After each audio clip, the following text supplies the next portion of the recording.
कि यही सही समय है। अब की बार ये बात तय करा लीजिए कि हम लोग मिल करके एयरपोर्ट की लाइन में खड़े हों और भागने की नौबत हो, प्लेन का चक्का पकड़ करके हम लटकें और गोलियों से हमें भूना जाए। उसके पहले ये तय करवा लीजिए कि सरकारें ये तय करें कि जो उठाए सर उसे गोलियों से भून दो, या आतंकवाद से लड़ने का कोई नया विधान करो, वरना जय चंदों से कह दो खाली हिंदुस्तान करो।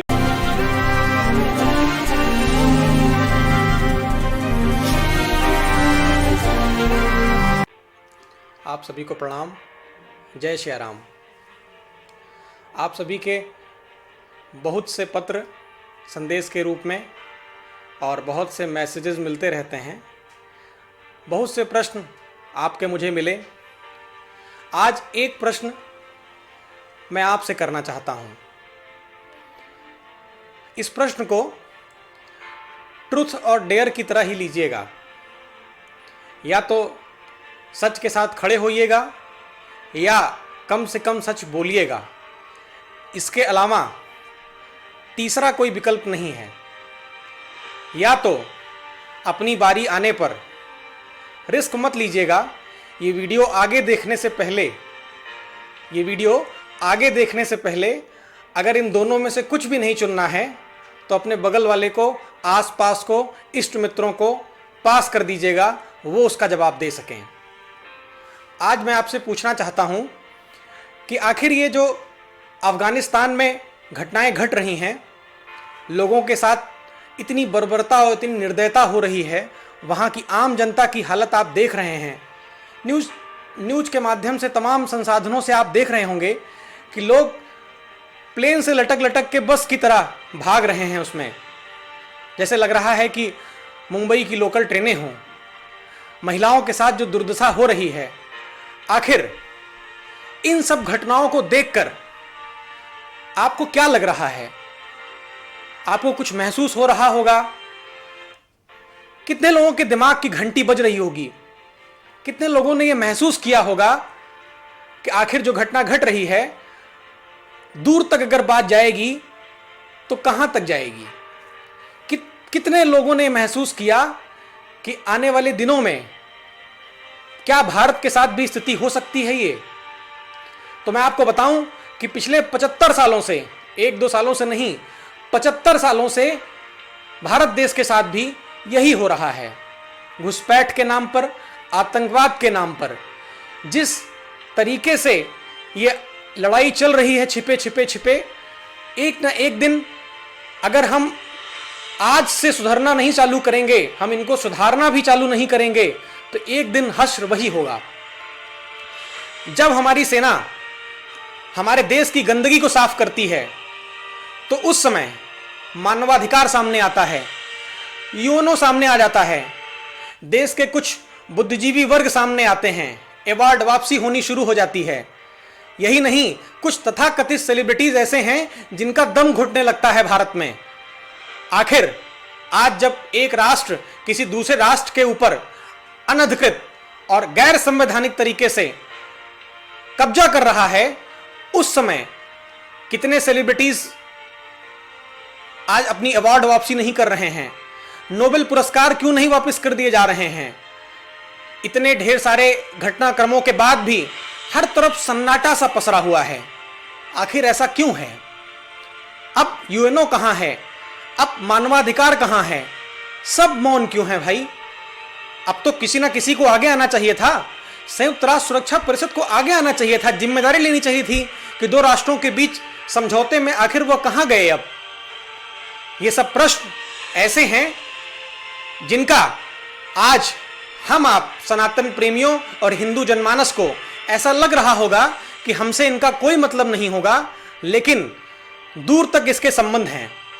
कल को हमारा एक सबसे नालायक और मक्कार पड़ोसी दूसरे देशों के दम पर जो हरकत अफगानिस्तान में हुई है, वही हरकत अगर भारत में करेगा, तब भी याद रखिएगा, ये सभी मानवाधिकार वाले लोग और ये यूएनओ यूं ही मौन रहेगा। हमारी आपकी क्या जिम्मेदारी होगी? हम आप भी मौन रह जाएंगे? इन बातों पर एक बार विचार जरूर करिएगा। क्यों? क्योंकि ये हमारे आने वाली पीढ़ी के भविष्य का विषय है। आप जरा महसूस तो करिए कि इस पूरे राष्ट्र में जो लोग राष्ट्र विरोधी गतिविधियों में लिप्त हैं, उनके साथ भी हम एक भारत के नागरिक की तरह व्यवहार करते हैं। जितना ज्यादा खुली छूट दूसरे धर्मों को, या दूसरे धर्मों का तो हम गलत ही नाम लेते हैं, सिर्फ एक धर्म ऐसा है, और वो धर्म भी नहीं, उसके कुछ सिरफिरे लोग अपने मन चाहे नियमों को धर्म बताकर अत्याचार और दुराचार और हर तरह के सारे दुष्कर्म उसी धर्म के नाम पर करते हैं। आखिर उनके लिए हमारे नियम क्या हैं? क्या हम उन्हें भारत के नागरिक की तरह सम्मान करेंगे और भारत के नागरिक की तरह उन पर सारे नियम चलाएंगे? ये निश्चित रूप से द्विपक्षीय बातें होंगी। हमें अपने नियम बदलने पड़ेंगे। क्या हम सभी हिंदुओं ने कभी ये विचार किया, सनातन धर्मियों ने कभी विचार किया कि क्या किसी हिंदू जनमानस ने किसी मुस्लिम समुदाय को कोई गांव या कोई शहर छोड़ने के लिए मजबूर कर दिया है? क्या आपने कोई अभी तक 75 सालों में कोई घटना पाई कि किसी हिंदू जनमानस ने किसी मुस्लिम समुदाय की बहन बेटियों के साथ कोई अत्याचार दुराचार इसलिए किया हो कि उसे हिंदू धर्म में बदलना है? कभी नहीं। ये घटनाएं कभी नहीं मिलेंगी आपको। सिर्फ एक धर्म ने अपने धर्म को थोपने के लिए इस तरह के सभी हथकंडे अपना रहा है। आज हमारे सभी हिंदू जनमानस की स्थिति ऐसी है कि जैसे आंखों पे पट्टी बांधकर हम लोग आगे चले जा रहे हैं। हम इस गलतफहमी के शिकार हैं कि हम अपने राष्ट्र में सुरक्षित हैं और हम अपने राष्ट्र में बहुत सुकून से आगे बढ़ते रहेंगे। और घात लगाए हुए उस संप्रदाय के लोग आपकी पूरी भीड़ में से पीछे से एक एक करके लोगों को खत्म करते जा रहे हैं, और आगे चलने वाले लोगों को पता ही नहीं चल रहा है कि हमारे पीछे जितने लोग आ रहे थे उसमें से कितने हैं और कितने नहीं। हमने सरकारों के भरोसे यह छोड़ दिया है कि हमारी सुरक्षा और हमारे धर्म को जीवंत रखने का जिम्मा उनका है। आखिर ये सरकारें बेचारी कब तक हमारे साथ खड़ी होंगी? ये तो शुक्र मनाइए कि पिछले कुछ सालों से एक सरकार है जो कि हमारे लिए दिन रात चिंता कर रही है कि आखिर अन्याय ना होने पाए। लेकिन मैं आज हिंदू जनमानस को भी बता रहा हूं और सरकार के वरिष्ठ पदों पर बैठे हुए लोगों को भी बता रहा हूं कि ये जनता है। जनता सब जानती तो है, लेकिन सब भूल भी जाया करती है। इनको ये जनमानस के जितने लोग हैं, इनको ये सब भूलने में बहुत समय नहीं लगेगा कि कभी धारा 370 भी हुआ करती थी, आज हट गई। इनको ये भूलने में समय नहीं लगेगा कि कभी पाकिस्तान पौआ आधा पौआ परमाणु बम की धमकी दिया करता था। कभी वो नहीं भूलेंगे ये लोग। वो भी घटनाएं भूल जाएंगे जिसमें कि ये कहा जाता था कि कश्मीरी लोग जो कश्मीर में पत्थरबाज हैं और जिहाद के नाम पे जो लोग लड़ाई कर रहे हैं वो सब मासूम हैं। अक्षरधाम से लेकर के संसद तक के हमले सब भुला दिए जाएंगे। धीरे धीरे आप आगे बढ़ते जाइए। कभी ये भी दिन थे कि जब राम सेतु को तोड़ा जा रहा था, कभी वो भी दिन थे जब ये कहा जा रहा था कि राम तो सिर्फ और सिर्फ एक कहानी के कल्पना मात्र हैं, उनका वास्तविकता से कोई संबंध नहीं है। वो सब भी दिन भूले जाएंगे। ये जनमानस है। यहाँ तो मंदिर बनने तक ही लोगों में शायद उत्सुकता रही हो, मंदिर बनने के बाद सब शांत हो जाएंगे। क्यों? क्योंकि मैं आपको एक बहुत छोटा सा उदाहरण बताऊं। यहाँ की जो स्थिति है उसके हिसाब से आप अच्छे से अच्छा भोजन परोसिए, एक मीटिंग से 2 मीटिंग से ज्यादा लोग नहीं खाते उसको। स्वाद बदलने के नाम पर गलत से गलत रेस्टोरेंट में खाना स्वीकार कर लेते हैं लोग। अच्छा, सरकार में बैठे लोग भी इस चीज को समझते होंगे। आखिर जो दशा है उसके हिसाब से ये जरा महसूस भी करिए कि जो भारत विरोधी खेमा है वह भी नए व्यंजन नए पकवान लिए तैयार खड़ा है। वो तो परोस ही रहा है कि बहुत दिन हो गया मटर पनीर खाए, अब कुछ दिन चिकन लेग पीस खा कर देखिए। अच्छा, ये तो स्वाभाविक है कि 50% आबादी घूम जाएगी। उनको तो नया स्वाद चाहिए, नए लोग चाहिए।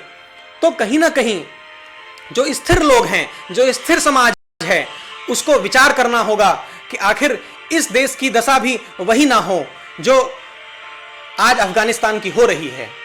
अच्छा, मैं जानता हूं कि कई लोग इसमें होंगे जिनके पेट में दर्द शुरू होगा कि एक राम कथावाचक के नाते मैं ऐसा क्यों कह रहा हूं। मेरा तो काम होना चाहिए कि मैं राम नाम जपूं और इन चीजों से मतलब न रखूं। तो मैं उनको बताऊं कि हमारी राम कथा हमें नहीं सिखाती है कि भाड़ में जाए दुनिया और हम बजाएं हारमोनिया। हमारी राम कथा हमको सिखाती है कि अगर समाज में कहीं पर भी अन्याय हो रहा हो तो आप जटायु की तरह जीत सकिए न जीत सकिए, लेकिन अन्याय के खिलाफ आवाज उठाइए और लड़ जाइए। हमारी राम कथा सिखाती है कि बिने न मानत जड़त जल गए 3 दिन बीत, बोले राम सकोप तब भय बिन होय न प्रीत, काटे पे कदरी फरे कोट जतन को सींच। कितना भी समझा लिया जाए, शांति वार्ता पिछले 75 सालों से चल रही है, आज तक कभी बराबरी पर नहीं आई। हम जहां सबको बता रहे हैं कि सब धर्म बराबर हैं, उसी के साथ ये भी भूल जाते हैं कि आखिर 80% आबादी किसी एक धर्म की है। अगर 80% आबादी किसी एक धर्म की है तो हम ये कैसे कह सकते हैं कि सब के सब बराबर हैं, सब एक जैसे ही हैं। ये कहां का न्याय हुआ। आखिर उस 80% जनमानस का ख्याल रखने के लिए किसी को तो आना पड़ेगा। हम किसी पार्टी और किसी एक दल के समर्थक नहीं हैं, लेकिन हमें विपक्ष भी तो दीजिए, हमें विकल्प दीजिए कि कौन सा विपक्ष है जो उस जनमानस की चिंता कर रहा है। ये तो वही हैं जो समय के साथ रंग बदल के, भेष बदल के, नौटंकी के जोकर की तरह आ जाते हैं। कभी वही हिंदू बनते हैं और कभी वही मुस्लिम बनने लगते हैं। हमें वो दौर याद है जब इफ्तार पार्टियों के नाम पे बड़े बड़े कार्यक्रम हुआ करते थे सरकारी खर्चे पे। हमें वो दिन याद है जब बड़े बड़े नेता अपना जन्मदिन मनाते थे करोड़ों के खर्चे पर। आखिर क्या वह सही था? जनता मूर्ख नहीं है। आज सभी पार्टियां ब्राह्मण ब्राह्मण चिल्ला रही हैं। क्या ब्राह्मण के ही माथे पर मूर्ख लिखा हुआ है क्या? वो जानते नहीं कि आप क्या करना चाहते हैं इस राष्ट्र के साथ। हम अभी भी कहते हैं कि एक बार जरा सा विचार करिए। मैं अपनी व्यक्तिगत समस्या बताऊं। हम लोग राम कथा कहने जाते हैं, यही मध्य प्रदेश की घटना थी। रीवा के एक बहुत बड़े अधिकारी थे, उनके पास राम कथा कराने के लिए ग्राउंड बुक करने के लिए एप्लीकेशन पड़ी हुई थी। महीनों 2 महीने तक एप्लीकेशन टहलती रही। कथा के 3 दिन पहले सूचना आई कि आपकी एप्लीकेशन रिजेक्ट कर दी गई है। मैं स्वयं गया था उनसे बात करने के लिए। उनके शब्द थे कि आप लोग बेवजह तमाशा करते हैं। आज तक तो जनता की कोई एप्लीकेशन हमारे पास नहीं आई जिसमें यह कहा गया हो कि राम कथा हुए बहुत दिन हो गया तो राम कथा कराई जाए, या पब्लिक परेशान है, राम कथा नहीं हो रही है। आप तो बेवजह भीड़ बढ़ाएंगे, कौन संभालेगा उनको? ऐसे शब्द उनके इसलिए थे क्योंकि उनका इस संप्रदाय से कोई ताल्लुक नहीं था। फिर वहां पर हम लोगों ने एक नगर निगम के बड़े अधिकारी मिले, उन्होंने कहा कि 1 दिन की परमिशन देने का हमारा अधिकार है। हम 9 दिन तक पर डे परमिशन लेते रहे कि आज कथा शुरू हुई, आज समापन, आज शुरू, आज समापन। इस तरह से 9 दिन पार किए गए। असर हमको भी पड़ता है। अगर हम ये कहें कि हम सिर्फ निश्चिंत होकर के राम कथा करेंगे तो ground, tent, pandal, sound, video, light, सारी व्यवस्था में हमको सरकार से परमिशन लेनी है, तो हमको चिंता नहीं करनी होगी क्या कि सरकार कौन सी होगी, वह राष्ट्र के हित में होगी या राष्ट्र विरोधी ताकतों को बढ़ावा देगी। हम आज राष्ट्र के सरकार में सर्वोच्च पदों पर बैठे हुए लोगों से ये कहेंगे कि जो देश विरोधी ताकतें हैं उनके खिलाफ सख्त कानून बनना चाहिए। जिनके मन में भी इस राष्ट्र को तोड़ने और इस राष्ट्र के साथ देशद्रोह करने का विचार भी आए, उनके मामले साल, 1.5 साल, 2 साल नहीं चलने चाहिए। कसाब को 2 साल, 3 साल बिठा करके हमें बिरयानी नहीं खिलानी है। अगर उनको जिंदा ही रखना है तो 2-3 दिन तक आप उनको अपने पास रखिए, जो जानकारी लेनी है ले लीजिए। उसके बाद कसाब को उसी परिवार को सौंप देना चाहिए था जिनके परिवार के लोगों के साथ उन्होंने ये कुकृत्य किया था। वो 2 साल क्या 4 साल जिंदा रखते, लेकिन रोमा रोमा बिन लेते उनका। ये बात गौर करने लायक है। हमें इस दिशा में ध्यान देना चाहिए। और अभी स्वतंत्रता दिवस पर एक बहुत अच्छी बात निकल करके आई कि यही वो समय है, सही वो समय है, भारत का अनमोल समय है ये। और इसी समय पर हमको यह निर्णय लेना होगा कि हमें अपना भविष्य कैसे निर्धारित करना होगा, क्योंकि मुझे पता है कि अनुकूल सरकारें, अनुकूल समय बार बार नहीं रहेंगे। 1 बार हो गया, 2 बार हो गया, तीसरी चौथी बार जनमानस स्वाद बदलने के चक्कर में मूर्खता करेगा। तो अभी भी मैं उन सरकारों से भी कहता हूं कि बहुत सही समय है, आप आगे आइए, सख्त सख्त नियम बनाइए। और जो कोई सांसद, कोई मंत्री जिस इस नियम को बनाने के खिलाफ खड़ा हो, आप उसका नाम सार्वजनिक करिए। वोटिंग होती है, हमें नहीं पता चलता कौन विरोध किया है उसका। क्यों? क्योंकि गुप्त रखे जाते हैं नाम। जनता का वोट गुप्त रखना तो ठीक है, क्योंकि जनता को कोई सिक्योरिटी नहीं दी गई है, उनकी जान को खतरा है। लेकिन जो प्रोटोकॉल के साथ सिक्योरिटी लिए बैठे हैं वो अपनी छवि तो बाहर लाएं कि हाँ वो इस मत के साथ नहीं खड़े हैं, हमें पता चले, पब्लिक उनका न्याय कर देगी। और मैं जनता से भी कहूंगा कि यही सही समय है, अब की बार ये बात तय करा लीजिए कि हम लोग मिल करके एयरपोर्ट की लाइन में खड़े हों और भागने की नौबत हो, प्लेन का चक्का पकड़ करके हम लटकें और गोलियों से हमें भूना जाए। उसके पहले ये तय करवा लीजिए कि सरकारें ये तय करें कि जो उठाए सर उसे गोलियों से भून दो, या आतंकवाद से लड़ने का कोई नया विधान करो, वरना जय चंदों से कह दो खाली हिंदुस्तान करो। पहले ही चाचा नेहरू ने तिब्बत को छोड़ दिया, पहले ही चाचा नेहरू ने तिब्बत को छोड़ दिया, सुलगता कश्मीर बनाकर भारत मां के सपने तोड़ दिया, सुलगता कश्मीर बनाकर भारत मां के सपने तोड़ दिया। पूरा कश्मीर छीनकर भारत मां का सम्मान करो, वरना जय चंदों से कह दो खाली हिंदुस्तान करो। इन्हीं शब्दों के साथ आप सब से यह अनुरोध है कि आगे आइए और इस बात को राष्ट्र की आवाज बनाइए। अगर आप इसके समर्थन में या इसके साथ नहीं खड़े हो सकते तो कम से कम इस संदेश को अपने अड़ोसी पड़ोसी मित्र को पहुंचाइए, शायद किसी मजबूत कंधे पर जिम्मेदारी पहुंच सके और यह वीडियो सही जगह पहुंच सके। जय हिंद, जय सिया राम।